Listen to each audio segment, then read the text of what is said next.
Okay, what's up, everybody? My name is Cortland Allen, and you're watching Indie Hackers Office Hours. On this show, we talk to indie hackers just like yourself and connect you with experts and other founders who help you with the various problems and challenges behind running your own online business. Today, we have Marie and Ben, the founders of Okie Dokie. Hi, guys. How's it going? Hey, how's it going? How are you?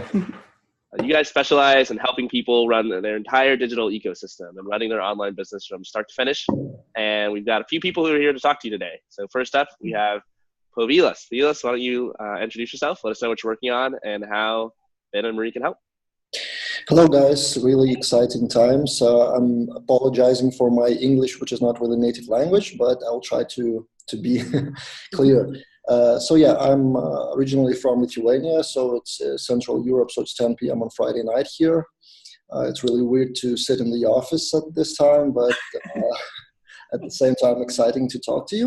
And my story is I'm a web developer with 15 years of experience and now trying to switch to business side and switching between two of those, actually, having my own you can call it digital agency or like small team of freelancers, and also my own product.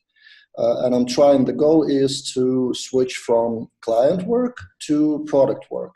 And actually I've raised the question to Marie on forum as well, and you were kind enough to answer that.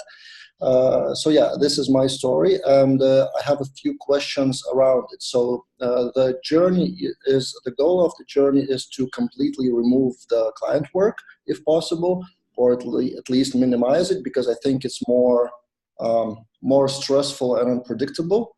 It may sound weird to you, maybe, but I think creating my own product or our own product within the team and scale it into something more tangible is my goal, and also provide for the family to have kind of passive income. It's never really passive, so the goal is there.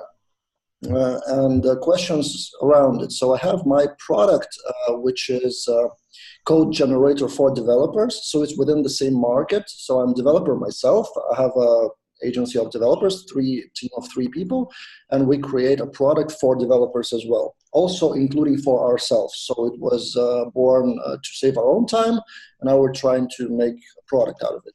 And it's doing okay-ish. It's up and running for 3 years already. I'm not going to advertise it because it's against the rules kind of here, but it doesn't really matter that much, the product itself. It's the niche for developers. My question is it okay, is it typical, and is it normal to constantly jump back and forth between agency work and product? Because I'm constantly refinancing the product development with the client work. And from time to time, I feel like I've done too much on the product and financially suffer. Then I go back and do some more client work. So constantly jumping for already kind of 2 years-ish. And my overall philosophical kind of question, is it normal? Should I be worried that I'm a failure here? Or because it's a similar story to yours in a way. So maybe you have some thought of that. One thing I thought maybe Ben could speak to is like the idea that it's less stressful to work on a product because you have less clients. Because I think one thing we discovered was suddenly we don't have a few clients, we have like hundreds of clients. And so it's a different kind of stress. I don't know if you want to like touch upon. Yeah. I mean, first of all, I would start off by saying unequivocally, this is not a failing. This is, if this is your first product too, this is the natural tendency for things to be really difficult, especially switching context like that. So, we went through very similar processes because our software, Dokie, was really our first SaaS that we had ever built. We had never built a product that was for multiple people to use, and then trying to scale that with new customers. We have done lots of these products in the past for clients and things like that. And, I built my fair share of websites, and both Marie and I came from a traditional agency background. I worked at ad agencies for a long time, and as did Marie. And then when we started our own business, we've always had that idea of diversifying the types of things that we're building. So no, I don't think that it's a failure at all that you're having to step back and do some client work. In fact, one thing that we've found that where things started to feel really stable for us was we were fighting for a really long time in saying that we're switching to products. We're only going to do products now, and this product is going to, like, our goal with our first product was to basically pay for my salary. So Marie was going to continue doing client work, and I was going to switch into products full time. But one thing we found was that we are really good at the really hands-on service work where we're working directly with people and we get to know their business issues really well, versus with products, it's like you kind of have to be a little more vague about the business solutions that you're solving. And it's a lot more difficult unless you're able to have a really big team, or you have the revenues to bring on a lot of staff to onboard people and really educate them about their product. That can be a really sticky point, I think, for service-based people, because you're not able to directly, address their issues. So yeah, are you working with 10? You can work with 10 clients and make the same amount of revenue as like 1,000 clients, and it feels like, oh, I'm detached from that outcome because I'm not actually directly having to help those people. But for some people, like for us, we really like that really hands-on one-to-one interaction and really getting to know somebody and working with them for a long time. So I think there's just different problems. But in terms of you having to go back and fund, the way we launched our product was Marie actually, I spent about a year doing client services, and I funded all of Marie's revenue with that. And she was able to launch this program called Digital Strategy School, which then funded my development of this new product that we built called Doki. So we go back and forth every couple of years where one person gets to focus on a product or an info product, and the other person's like nose to the grind earning the revenue. And then we switch. And right now we're in a process where we're trying to figure out what our next move is with our next product. So now we're back to Marie's generating most of the revenue. I'm doing some kind of small gigs here and there and working on our new features for our product. But that's absolutely totally normal in my mind. And almost all of our friends that even have a lot of success with their products, we have a couple friends who are making 20, 30 a month in an MRR, but they still have a full-time job because they have to hire so many employees for their side business that a lot of their profit is eaten up by having to do those types of, that type of stuff that they don't have the time to do because they're working their full-time job. And it depends on where you live too. A lot of people make those kind of decisions based on health insurance needs and family members and who they have to support. It's not just supporting yourself a lot of times. A lot of times it's supporting a family member or a parent or a grandparent. That's exactly, in my case, this is the case because I cannot just risk and jump. I have to provide for the family. So that's why I'm kind of cautious. Otherwise I probably would jump and maybe try to raise money or something, but I'm trying to be less risky. But at the same time, it's slower. But it's normal. And for you guys, it's even more interesting. So it seems like you're constantly evaluating your next move every year or two or so. So it's like different quest every time. Yeah. I think one thing that that interested me about your story is that you talk about that you have this client services company, right? That you're doing client work. And I'm imagining that is not working directly with developers. You're working with people on building applications or websites. What are you doing in your client services side of your business? I am a developer, kind of a freelancer turned into an agency. You call it accidental business owner. Yeah. So like, well, one day you wake up and, oh shit, I have a business now. So it was something like that. So I have 3 freelance teammates, also developers, and I'm trying to switch myself into client management. I still do coding if I need to, but I'm client-facing person and 3 people team behind me doing the actual work. So I'm a kind of project manager, client manager, and business owner. In this case. I think one of the tricky things with switching from client services to products is that a lot of client services people, like myself, I'm a developer. So I think of building tools for developers, but my client services stuff is not, I'm not selling client services to developers. So that's like that not only is that a deliverable switch, but it's also a marketing and sales switch. So those, like, you should really give yourself a lot of time to like understand a completely new market, as well as, because you're having to be a marketer, right, for your new product. So you're trying to figure out what motivates developers to buy things now, not a client who may be not a developer. So that kind of switches can be really challenging. And that's like, we spent the last year kind of concepting a bunch of new products that we might build, but we're trying not to fall into that same trap, which is like what we try to look, we use our consulting business as a sort of a test bed for what are people coming to Marie for example. Like, what do we keep hearing over and over? What are those things that they're hiring Marie for that we could potentially turn into an info product, or we could potentially turn that into some kind of SaaS? Could we automate the processes, build a product out of that? So one of the things we do is we usually spend like 6 months developing new services, and then at the end of these like long periods of like, man, this has been a really good revenue driver for us. Like, is there something that we can extract from that and turn into a product? So if you think of it in a developer sense, it might be something like I know a lot of friends who have built SaaSes, and then they have a piece of the SaaS that they'll pull out and open source. So, then that open source component would drive stuff to the site. So that's kind of how we do business, is we do a lot of consulting, and then we can say like, what can we extract from that process to make a repeatable service? So one thing we're building right now that I just started recently is a tool that's going to help designers with and people who are, for example, like a lot of the work Marie is doing right now is kind of strategic consulting on road mapping services and branding and online communities and things like that. So we're concepting building a tool that can kind of help Marie do that, so that she can iterate on that more. So if one of those costs $5,000 to do, we want her to be able to do, instead of one of those a month, we want her to be able to do 5 of those a month.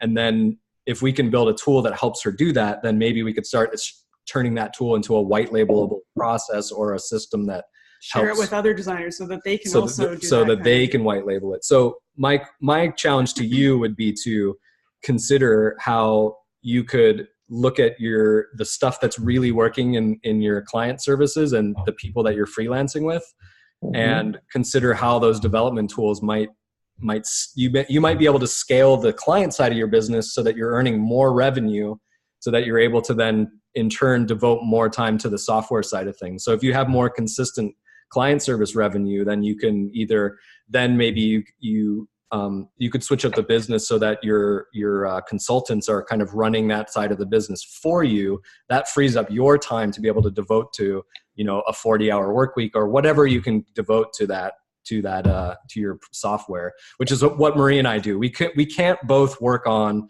our software at the same time with just 2 people. One of us has to earn some money, and and it's much easier for us to earn like much higher end retainer. Like, the effort it takes to get someone to pay us $5,000 a month is way lower than to get someone to pay $30 a month. That is just our personal experience. So it's like, why would we spend so much effort for such little payoff when we actually really thrive doing these high-end services, and those lead to more creative ideas for future products. So, and I think, again, going back to that idea of this context switch that you have with your software and your business, is one thing that's really, really worked really well for us. Is I do the demos of our software. And a lot of times what happens is that one thing that we discovered with the creation of our software was that the problems that people were having launching online courses are not necessarily software related. They're generally service design based, they're internal company design. So it's like an organizational thing that happens that is a much higher strategic type thing. And so what was happening is, by interviewing our customers that are trying to launch courses, we find out like, oh man, like I should get you in contact with Marie here, because I think she can like really, really help you with a lot of these issues. So what we found is that our software becomes this awesome lead generation funnel for these high paying consulting services, and vice versa. We get the high paying consulting services, and then if they want to launch an online program or something, we're able to, here you go. We just like funnel them right onto our platform. And now we've ticked up our MRR a little bit on the platform. So we use it like that's a challenging part, is making software that fits into an existing consulting business so that you don't have to do this thing where you go, because what happened with Doki is like, I spent 1.5 years getting it to like a really solid MVP. We launched, we got up to like 1,000 MRR almost immediately. But then like I had no income because I had stopped consulting. And so my network was very dry, and you know what I mean? So we were kind of in a new space suddenly. We're in this online course space, but we were kind of new to it in a way. So we had to get to know. So I'm stoked that we have $1,000 MRR, but then I'm like, but I left behind like at least $10,000 or $20,000 a month of consulting revenues. So it's like, was that a really successful launch? Not really. You know, if we had been more intelligent about slowly converting over from consulting to SaaS, I think it would have been much more successful for us than going like just shut off the taps, like shutting off the taps and then just going all in. If you have, you know, if you're privileged enough to have like who can fund runway, or you can get an investor to fund that rich runway. Uncle, yeah. The rich uncle thing, like, you know, absolutely, that's awesome if you can do that. But it, you know, a lot of people don't have that runway, so they have to, you know, unfortunately, like I have to rely on Marie to raise that revenue, or she has to rely on me to launch her info product. And I think like 4 or 5 years ago, we were much more willing to take risks. Like the fact that like I was able to make most of the revenue from online courses while Ben was building our product, but we decided to buy a house. And so like that was a risky investment on our part, is like, we're going to buy this house, but then that actually changes the amount of runway that we have. So now we make less risky decisions in our business, and yeah, we need that client revenue as well. And we enjoy it. So it almost to us doesn't matter which part of the pie is coming from where, as long as it feels really well integrated and there's money kind of coming in from all sides. Wow, that was a long answer, but but that's great. I mean, you've touched on a few questions I already had in my list without even me asking that. So I'm not sure, Cortland, do I still have time? Yeah, I still have plenty of time. It's just you and Maxine. And so I said you guys would have 20 minutes, but you guys would probably each have 30. And that'll be a full hour. Yeah, because, Maria and Ben are sort of actively trying to help and sharing their story, and they are fascinating by that as well themselves. So it's really great to listen to them. Okay, so question number 2. Actually, I'll group it into a few questions into one to save some time. With both of those activities, or actually a lot of activities you have, how do you handle stress? Because in my case, it's kind of a question generally for any entrepreneur, but for example, me constantly switching, fire can happen in both sides. So for example, I'm doing client work this week, and then I see a set of bugs happening on the product, which I need to handle, or someone needs to handle, well, ASAP. And of course, I'm tempted to jump in myself as I'm a developer and the guys are busy, and I'm switching there, but then I'm stressing that something doesn't happen elsewhere. At the same time, I'm stressing about the whole thing not generating enough money. So with a lot of things on my plate and personal, how do you handle stress with a lot of things on your to-do list? Or maybe you don't have as many things on your to-do list and you handle it from the other side to avoid those stresses altogether if it's possible. Currently, I feel pretty stressful in my daily life because I have a lot on my plate. So any advice on that? One quick thought on that is that I think a lot of stress does come from like a disconnect in our expectations. Like obviously you have really high expectations for yourself and like where you want to be, and I think a lot of that stress is sort of self-imposed. I want to be here and I'm only here, and like and that's frustrating, and there's a lot on the go. So part of it I think is I don't want to say like letting go of it. Like, of course, I think it's great to have goals. It's really important to be like, you know, this is where I'm heading, and to kind of evaluate, am I moving toward that. That's awesome. But some of it's letting go a little bit of like, that didn't work the way I was expecting to, or maybe this is taking a little bit longer, but maybe there's something to be learned here, and to be a little bit more gentle on yourself in terms of what it needs to be. That's just sort of one note that I had of like the expectations. And I think another thing, this is something that we've talked about and struggled with too, is like when you move to products, you're dealing with scale. Like you're dealing with not just 10, hundreds, thousands of people. And there is that element. And I think we had to acknowledge that as well, is like, we don't want to be the $1 million SaaS that has that responsibility, because I do think we get really invested in the people that we're working on. Even when we only had 10 people on the platform, anytime a support request comes in, there's like, there's that panic, right? And so we realized that at scale, we're either going to have to like change the way we think about that, or like something's going to change.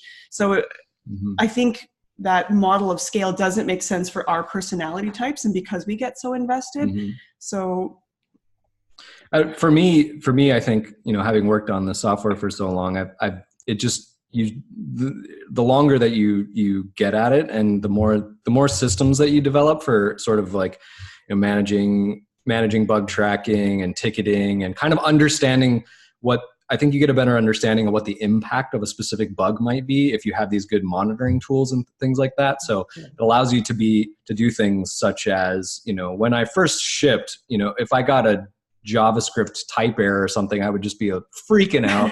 I'd run to my computer and I'd immediately start like middle of the night, just panic, you know. But you come to understand the systems better, and that like, oh, that's because of this, and that's not actually going to impact any customers, or you know, that kind of thing. So you learn to unclench, and you learn to, you know, see patterns in maybe even in your logging and things like that, that you start developing.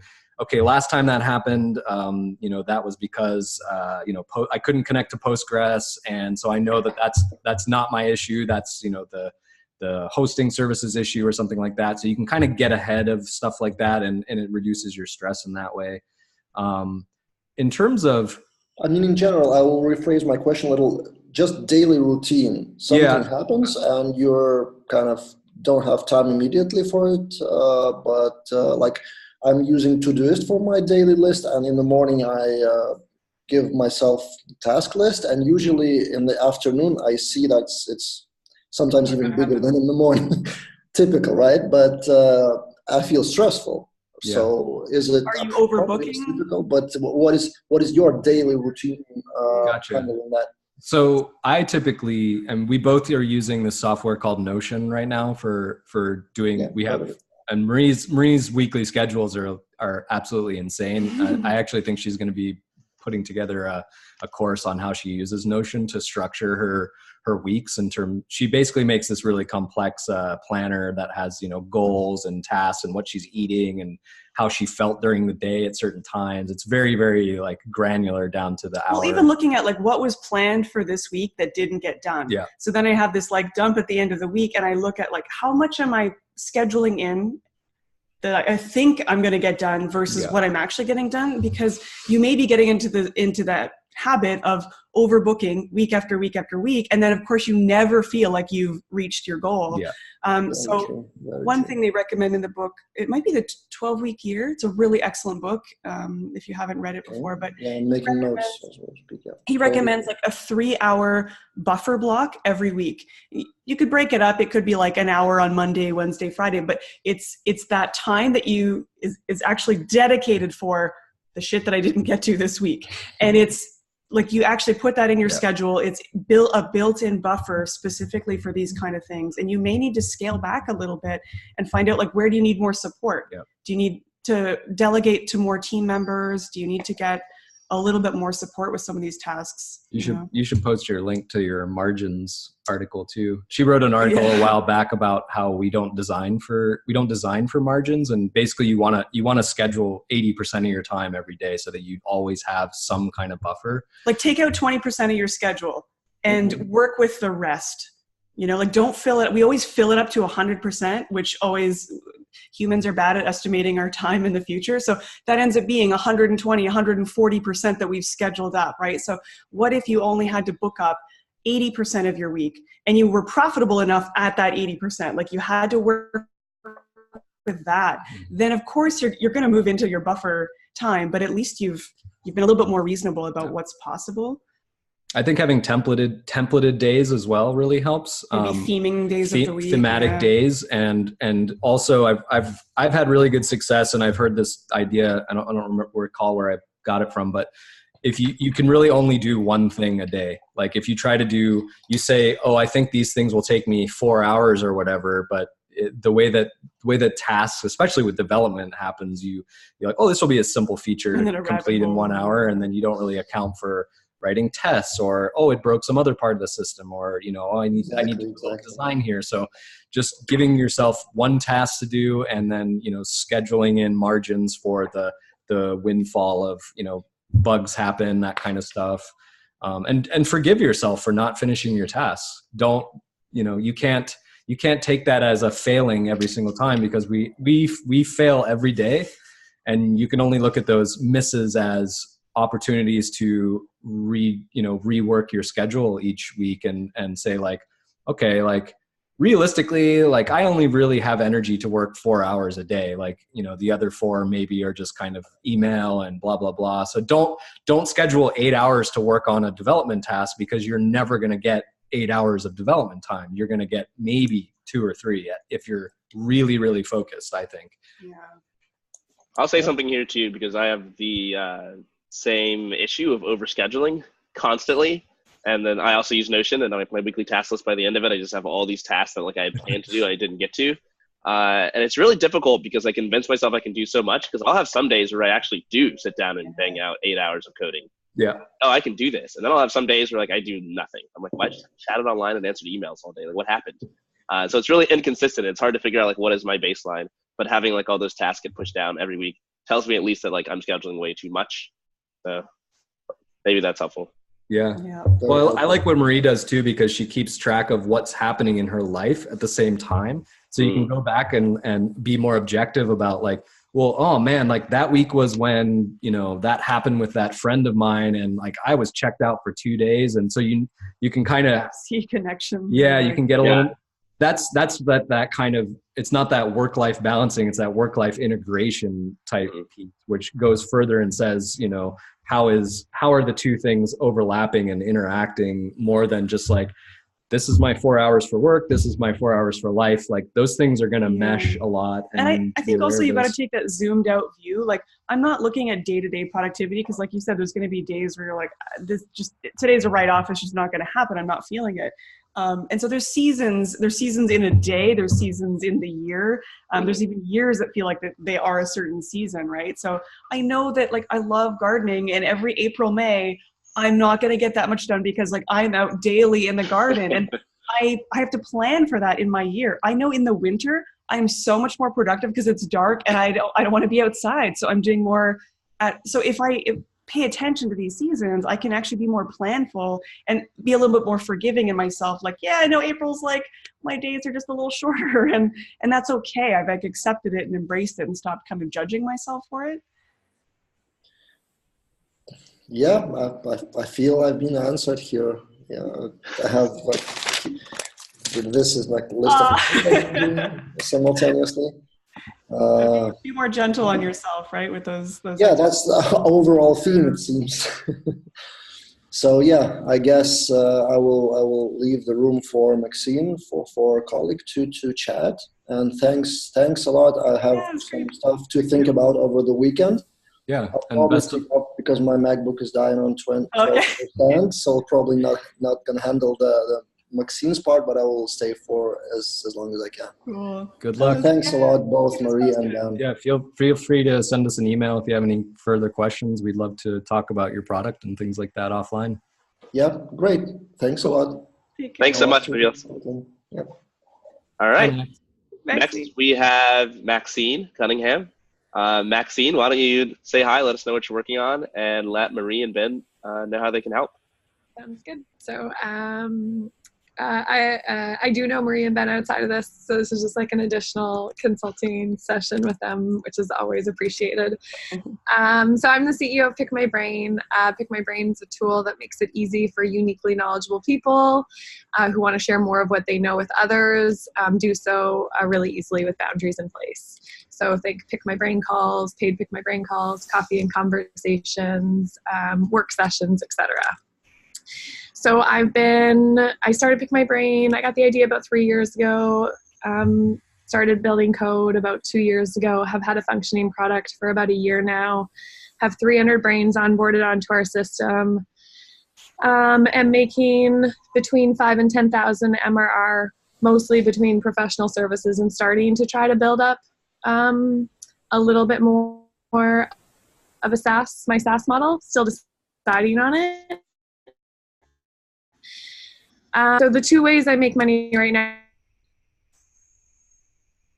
onboard, where I offer someone a package that's a $1,500 package to become a brain. I'm going to help you package and price your knowledge how you want to offer it, and you'll have full access to the platform for a year, no transaction costs. So you get to we're going to get you up and running to make that monthly recurring revenue, and then we're going to let you use the platform. So what I'd love to jam with you guys about today is that now that I've tested that model up until now, my CTO and I are revisiting our business model and wanting to rethink about how to take the next level of our thinking and just assess the choice that we made. The more I dig in, the more I realize how much your financial model informs your onboarding, informs the way you build community, informs all decisions. And right now I feel like I've tested every model using this platform to see what the market would accept. I sold this $1,500 package regularly enough now that I know I can sell it. I've started to group sell it as well. I've sold some monthly packages, people from anywhere, usually $25 a month to start. I haven't moved into that much because I just wanted to test it. And then I've sold groups of brains at a time. So a membership-based organization that wants to onboard their members really easily, write them a deal. So I feel very it was a year of testing all these models and seeing what people will pay me for my product and what value it brings them, and then to see how much money they make using the platform or how they use the platform. And now I feel like I have to go back to the drawing board and get really clear on one model or two, something very simple again. And maybe it's just this $1,500 package, use the product for free for a year. And then I'll figure out after that year what the best model is because I'll have a year of data and I just go hard on that model and optimize that. Mm-hmm. Or a lot of investors who want to invest and want me to raise and scale say, let the doors open, let people on it. Don't create a barrier. You got your product. It's good enough now. Let them use the Pick My Brain call for free. Let them go. Let them get a bunch of people feeling the product, talking about the product, go that way. And then upsell the other knowledge-based contracts we can now offer that we have templated as revenue. And I feel like they're two very different models. And I feel like asking someone to sign on for a year for your product is cool. Co-working spaces that ask me to do that, I'm like, oh, we're committing, we're going to do this together. So I just want to know your guys' opinion, seeing as how you've touched so many other businesses, is how do I make this decision in the best way that I can using the information that I have and all the experiences I've collected, knowing what impact I want to create, and how would you, just any thoughts on helping me bring more understanding to this very big, crucial decision that I have to decide pretty soon, I think. Mm-hmm. Or any thoughts on that? Oh, this is so it's so tough, right? Because obviously there's no one right answer for this, but I kind of think back to when we were first opening the doors to Doki, and in the beginning, I think Ben was really nervous about making it open. It was request an invite, and it was all closed up, right? And so scared. And Ben was worried about the influx of oh no, the support requests of thousands. Yeah. And then we opened it up and right? There was nothing, and so it was so funny to us, right? What what our perceptions were. And we had people in our mastermind that were like, open it up, just like make it easy, you know, make it easier for people to use it. But one thing I would like, why does it have to be one or the other in terms of, we still do like concierge onboarding. Like we still have, it's like a $1,200 offer. Give us your content, we get you loaded up and you've got a course and you're ready to go. And they still have their monthly fee. As soon as they start. Yeah. I think we give them like a 3 month. Incorporate those two. You never build it in together. Like I think with some people we gave them like a 3 month trial or like a free 3 months or whatever, but then it kicked in. We extend their trial so that we do like the onboarding phase, and then so they get an extended trial, so they're not paying for the software until it becomes useful to them. Until it becomes useful. And you guys do that onboard one-on-one. You don't batch it. You can't really group. It's just transferring information from one system to another. Everybody has different ways of, you know, that's the one thing that I find interesting about. You said that you're getting people on the software, but like how are you looking at the metrics of how are people using the software? How are they actually selling it? What kind of like, you know, how often are they logging in? How many calls are they booking, and so on and so forth? Average call per person. What I'm wondering is like, I think so far you've validated your sales technique and your ability to help people, like figure out what makes them unique and what makes their knowledge valuable. So that's like the service that Max provides. But I'm wondering like if like you said, and you've done all these different experimentations with how you get that knowledge from people and how you help them disseminate it. But what I don't think you have done is experiment with what happens after that. You've got all these different experiments going on, but they all funnel into the same software. So what if you ran like, you know, you made like 10 different things that you do, like sort of the consulting as an agency, but maybe their knowledge doesn't make sense for them to be on your platform sometimes. And that was one thing that we discovered with Doki, is that through these consulting offerings, we would get to a point where we're like, man, you know, I think you'd be better off on Mighty Networks, or I think you'd be better with a custom, you know, application that we develop for you for $50,000, you know? And so like that, I don't know if it makes sense for you, but switching to more of like an agency model where the execution of their knowledge is not necessarily pick my brain. That might be a thing that you just open up and let people use it. And that becomes like maybe a little extra MRR, but it's not necessarily like, I feel like sometimes that maybe you've got like, you know, horse blinder type things on for your software when you've got so much success with the consulting side of things. Like if you're doing 5,000 to 10,000 repeating revenue with consulting, that's amazing revenue.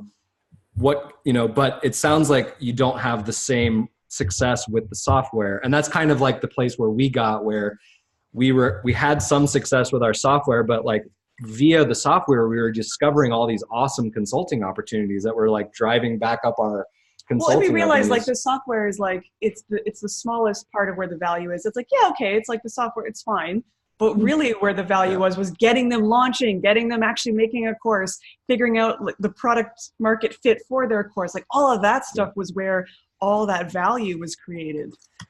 So it's almost at the end of the day, it doesn't really matter if they use our software or not. That's bonus. Yeah. But so I almost wonder, like, would it make sense to open it up, have people use it that want to use it, but then you still have these people who are like, they've heard that you are the person that helps them extract their knowledge and package it in creative ways. Like maybe there's even an automated process that you can go through to make that part of what you do a little easier. But I know you're so gifted at that. Like I know that when people get on a call with you or they're having a conversation with you, you're able to like pull that from them in a way that's really unique. And they're like, take my money. That's an amazing skill. I guess. Yeah, for sure. And that actually, I think I do have blinders because I'm like also developing the product. I want to put as many people on it to see where its application value lies. And so I always try to fit it in, but I think you're right. I think, so like the case studies that we have, you know,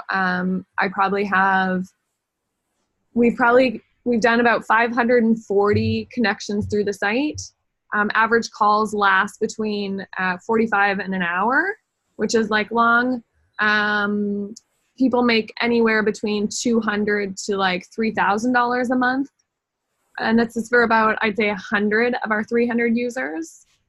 And why I like threw myself out there to case study them all was to see if this could be a Shopify for knowledge commerce. Just like Shopify standardized the process of buying independent products, I really want to standardize the process of getting one-on-one independent help. And I don't feel like it's totally been done in a unique fashion. So it depends on my goal, because that's where I get mixed up too. I'm like, yeah, I can definitely help people think about productizing just like you guys with digital courses, for sure. What is my mission?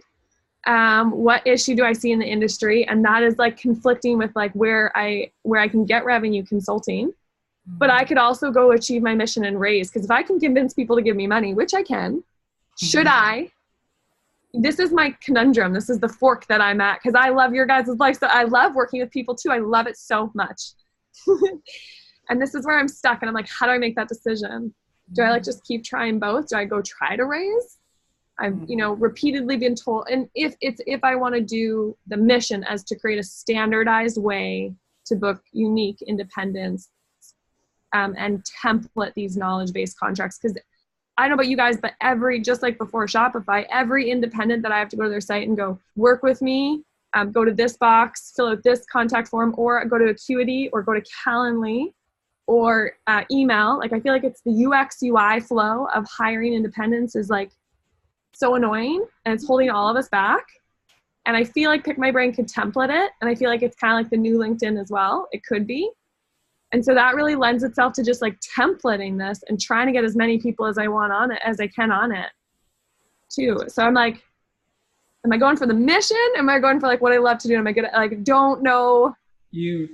So I personally believe that this is not a software that one person can jump. Maybe like a decade or two ago, one person could have built this and jumped into it. But I think that in order to build something at that scale, that is like an industry standard, you would absolutely have to raise money to raise, yeah. I would be very, like, not to say that you guys aren't capable at building software, but no, yeah, I certainly could build something like that by myself. We can. I would be a junior developer on something like that, in terms. And we're junior to you, right? So for raising money too, I think there almost needs to be some evidence on the software sign-up side where like, this is a problem that people are seeing, that it's so obvious and they're signing up in droves, or like there's evidence of that product market fit that doesn't require you letting them know like, oh my God, we need to get you like selling this and whatever, right? It's so if we remove Maxine, which right now is like the magic secret sauce, will people still sign up and understand the value and use it right away? Totally. And so I've been testing that. And it's like, if I go, the Green Party of Canada wants to use Pick My Brain. It's like platforms, and it's really could be a simple tool. It doesn't have to be complex. But I feel like, could I withstand that technically? Not sure. 60, they're going to pick about 50 to 60 people potentially to put it on. We're going to test it with a few. They want to test it too, obviously. But I do feel like depending on how I sell it, if I sell it to groups, I just had another consulting company onboard all their employees onto it.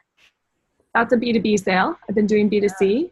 Then it could become, a useful, a tool. Again, all these paths require a different lifestyle, require a different business model, require a different relationship with your clients. Yeah. And so maybe, so I'm just like trying to understand what all those look like by testing them and then just committing, I guess, with the most amount of insight, like telling me like, there's the harshest, like, like the, what it's going to take to do either of those, painting that picture. Because, I go on Indie Hackers and I read like, I make $20,000 a month on a one-man show. I have a great life.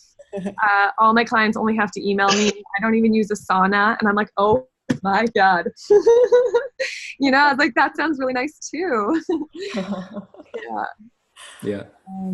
I think that it's really challenging to build your own platform with these types of things in mind. Like I think it's a lot better, not better, but a lot more fruitful to design around existing ecosystems. Definitely. And so, I think we've talked about this in the past about making, rather than Pick My Brain being a platform, like it might be better as like something like a desktop app, like a place where, and then somebody could put a button on their site and say like, pick my brain, and it would open up that app and you would connect, and it would be like a kind of like a Skype call slash, Ben Orenstein is building this application called Tuple right now, which is a code sharing pairing application, which you can code in real time, and it's like super fast and low latency, and it just, you can connect with people, and they pay a monthly fee for just access. So anybody who has that app can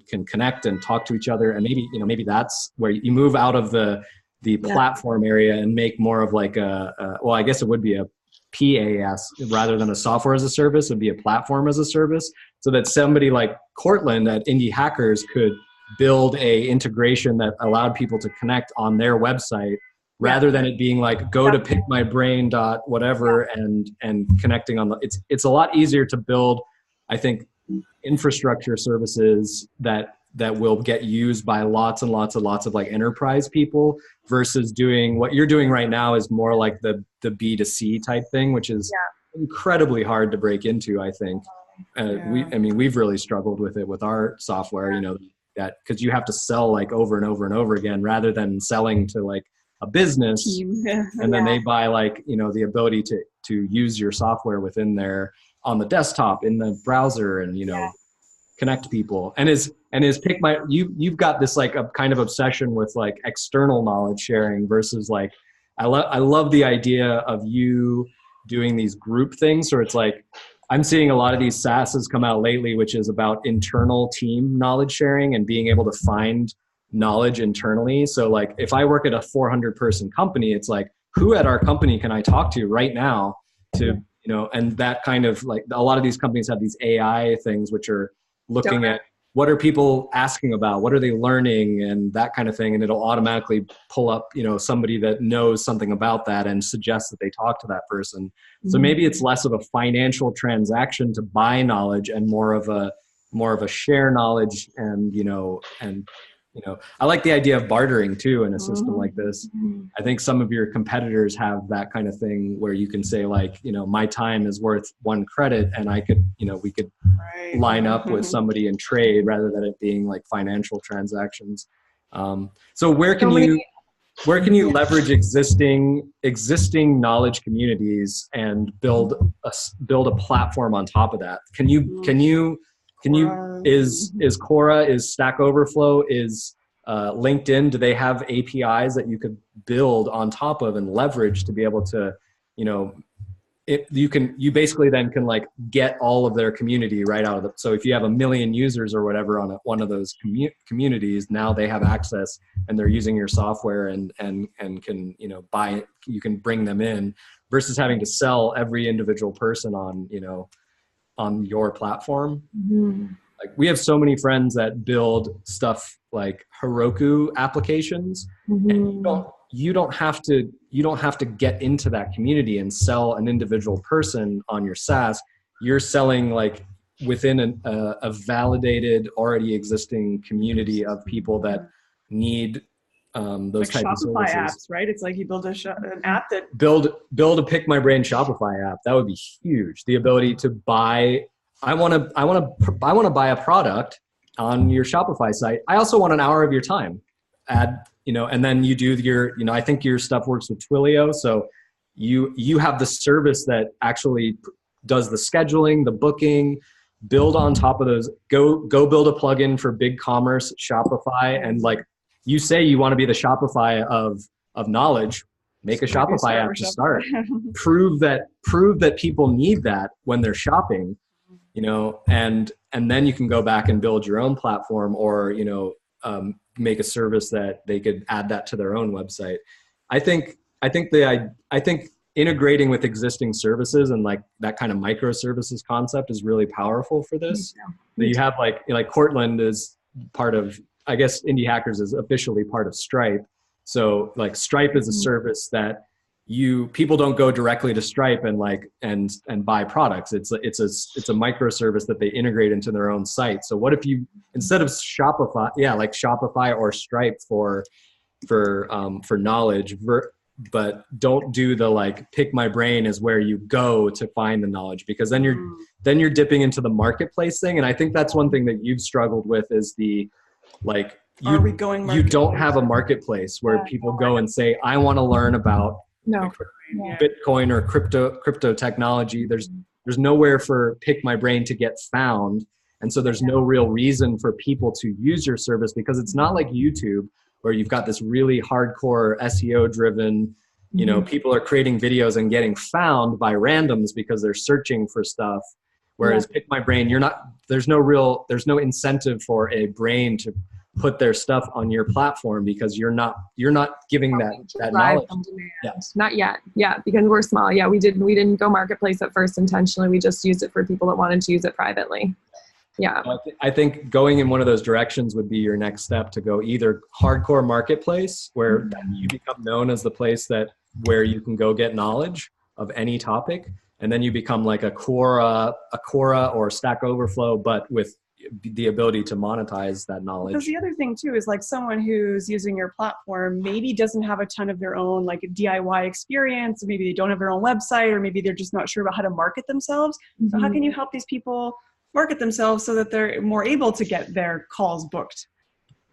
And I just haven't had the capacity to start even telling people about my brain. You know, I only tell people my stories, like, you know, otherwise it's like up to them. And that is a very hard thing to do. Sell yourself. But if you had built-in resources over time, right, or like a knowledge base of sorts that you begin to curate from your own writings, other brains' writings, like a medium of sorts, you know, where like, here's how to get around. Yeah. I really like what resonates a lot, as it would with both of you guys, Marie, you doing so much work with permaculture, is integrating with existing systems for sure. Like, I think the more integrated you are, right, the more you're just like adding value and like plugging a little hole in the system, just like writing a PhD.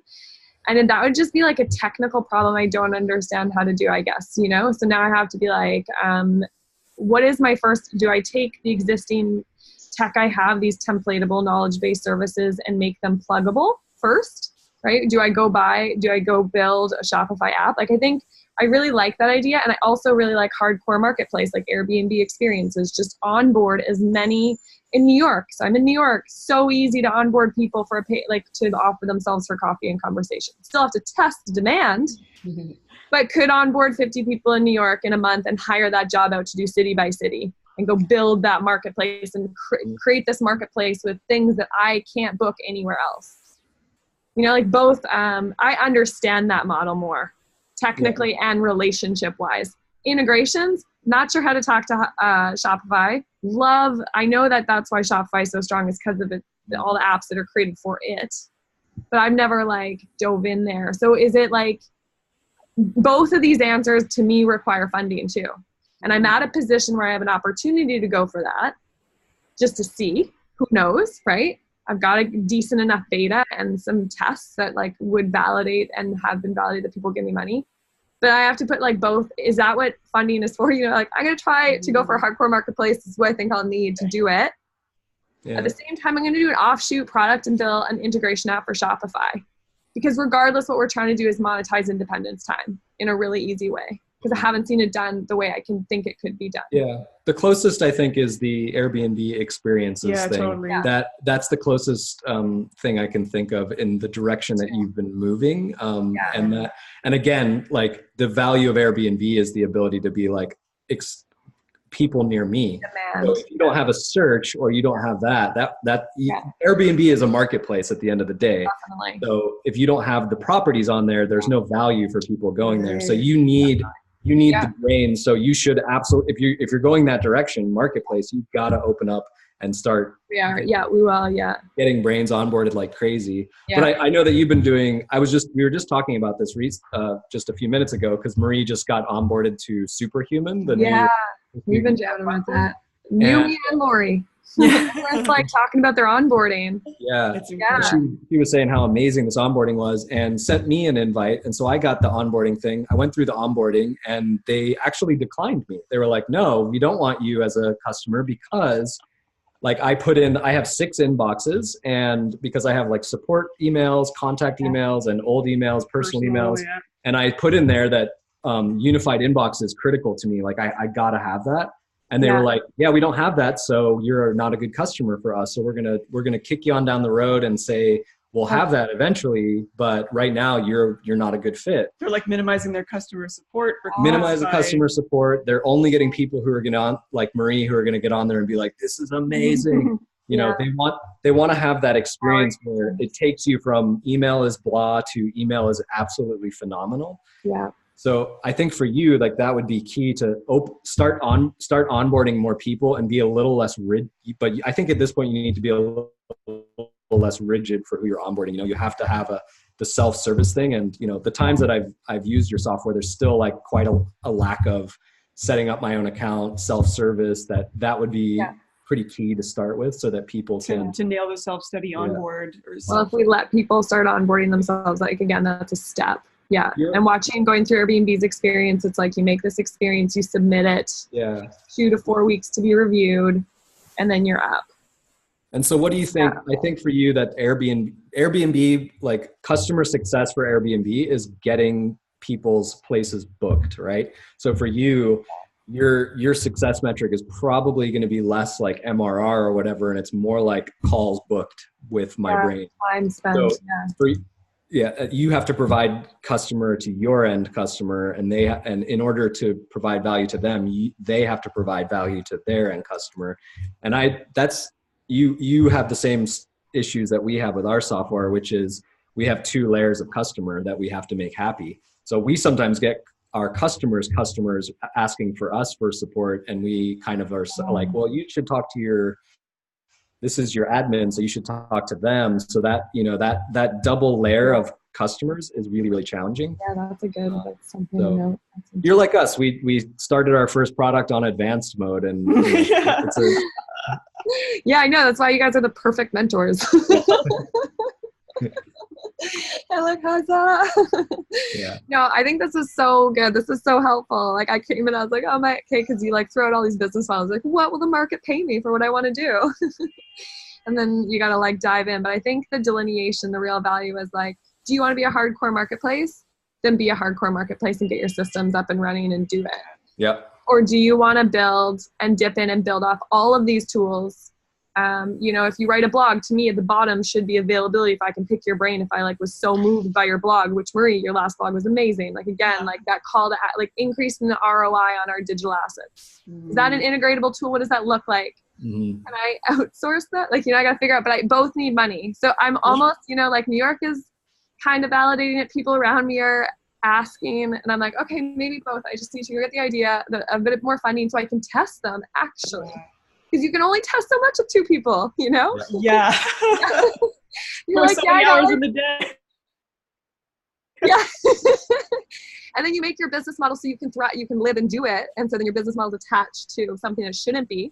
Like you said, my KPI should not be MRR. It should be connections established. Yeah. Which is like so much more moving. I can fight for that way more than MRR, you know? And that makes the onboard different. So that's like, that's so good. I feel like my deck, if I do go funding, it's going to be able to talk about those 2 things stronger, and that is the direction we need to go based on what we've learned and what we've seen. Yeah. Cool. So good. Very cool to see these breakthroughs happening. I love breakthroughs. I know. Me too. I like witnessing, just sitting here in like the passenger.